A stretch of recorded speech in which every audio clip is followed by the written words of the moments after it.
So hello guys, তোমরা সবাই কেমন আছো? আশা করছি তোমরা ভালো আছো সবাই। আজকে অনেক দিন পর আপনাদের কাছে একটা ছোট একটা ভিডিও নিয়ে আসলাম।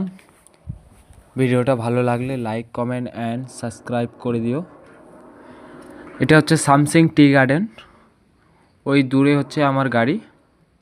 আজকে আমি 7 পয়েন্ট করতেছি।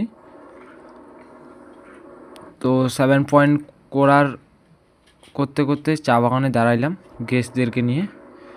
তো গেস্টরা ঘুরতেছে দেখুন। আর আমার গাড়ির পিছনে কি লেখা আছে দেখুন আপনারা, sorry girls, my wife is very strict. আমার ওয়াইফকে আমি অনেক ভয় করি, তার জন্য এটা লিখলাম আর কি। আপনাদেরকে ভালো লাগলে লাইক একটা করে যাবেন। এই দূরে এগুলো গেস্ট আমার কলকাতার থেকে আসছে।